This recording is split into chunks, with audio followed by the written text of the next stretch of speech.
विश्व भर में फैली नोवल कोरोना वायरस की बीमारी को मात देने में सरकार की मदद करें। आप सभी से अनुरोध है कि भारत सरकार द्वारा लागू किए गए लॉकडाउन को गंभीरता से फॉलो करें। इसके अधीन आए सभी आदेशों का पालन करें। हम एकजुट होकर ही इस बीमारी को हरा सकते हैं। घर में रहें, स्वस्थ रहें। दोस्तों, किडनी की बीमारियां घातक बीमारियां तो हैं ही, पर ये साथ में ही बहुत ही खर्चीली बीमारी भी है। किडनी की बीमारियों में काफी ज्यादा खर्चा हो जाता है। किडनी की बीमारी को ठीक करने में उससे डबल खर्चा हो जाता है। दरअसल में किडनी की दवाइयां बहुत कॉस्टली होती हैं। उनका एलोपैथी ट्रीटमेंट जैसे कि डायलिसिस और किडनी ट्रांसप्लांट भी बहुत ज्यादा कॉस्टली होते हैं। कि अगर आपकी किडनियां एक बार खराब हो गई तो आपका एलोपैथी डॉक्टर जवाब दे देता है। वो कहता है कि अब आपकी किडनी को ट्रांसप्लांट की जरूरत है और आप एक किडनी डोनर को ढूंढने लग जाइए। और जब तक आप किडनी डोनर ढूंढ रहे हैं तब तक आपको डायलिसिस मशीन पर रखना पड़ता है, जहाँ एक बाहरी मशीन आपकी किडनी के खून छानने की प्रक्रिया को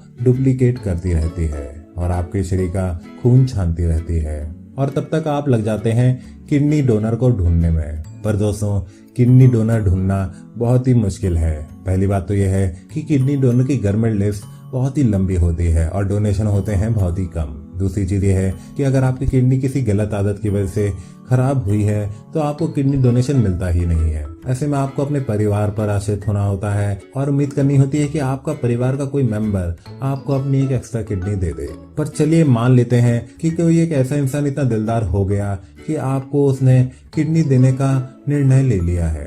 पर तब भी बात यहीं खत्म नहीं हो जाती। एक इंसान सिर्फ अगर आपको किडनी देना चाहता है, उसी से ऐसा पक्का नहीं होता कि आपको किडनी मिल जाए। दरअसल एक इंसान अगर अपनी किडनी देने के लिए हाँ भी कर दे तो उसके बाद भी कई सारे प्री ट्रांसप्लांट टेस्ट होते हैं, जिसमें ये चेक किया जाता है कि डोनर की किडनी आपके शरीर में ढंग से लगाई भी जा सकती है कि नहीं। आपका शरीर कहीं उस किडनी को रिजेक्ट तो नहीं कर देगा और कहीं उस किडनी से आपके शरीर में और ज्यादा कोई इन्फेक्शन तो नहीं हो जाएगा और आपकी जान पे तो नहीं बनाएगी। और दोस्तों, आपको ये जानकर हैरानी होगी कि दूसरे का ये टेस्ट भी होता है आपके खर्चे पर, और ये टेस्ट कोई सस्ता टेस्ट नहीं होता। इस टेस्ट की भी कीमत लाखों में चली जाती है और इसके बाद भी इसके पूरे चांसेस होते हैं कि वो किडनी आपके किसी काम की ना हो, यानी कि आप लाखों भी खर्च कर देंगे और आपके पास एक भी किडनी नहीं आ पाएगी और आप फिर से वही सारा प्रोसीजर करेंगे जो आपने पिछली बार किडनी डोनेशन के लिए इंसान को ढूंढने के लिए किया था। यानी कि आपको फिर से अपने रिश्तेदारों के हाथ पैर जोड़ने पड़ेंगे। आपको कोशिश करनी पड़ेगी कि आप अपनी किडनी ट्रांसप्लांट लिस्ट में थोड़ा ऊपर आ जाएं और आपको लगातार 10 जगह चक्कर मारने पड़ेंगे।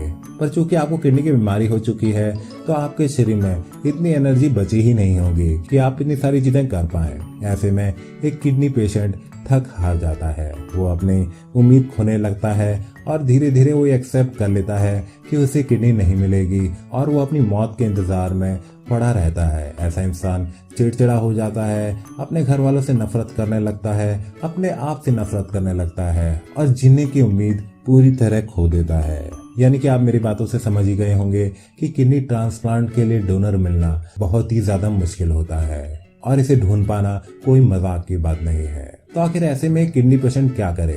किडनी ट्रांसप्लांट के लिए डोनर तो मिल नहीं रहा, तो अपनी किडनी का इलाज कैसे कराए? आपको ये जानकर हैरानी होगी कि एलोपैथी के अलावा किडनी की बीमारियों का एक बहुत ही सटीक इलाज है, जो इलाज है कर्मा आयुर्वेदा का आयुर्वेदिक किडनी इलाज। यहाँ डॉक्टर पुनीत धवन डायलिसिस और ट्रांसप्लांट के प्रोटोकॉल पे आए हुए कई सारे पेशेंटों की किडनी की बीमारियों को ठीक कर चुके हैं और आज ये सारे पेशेंट हंस खेल रहे हैं।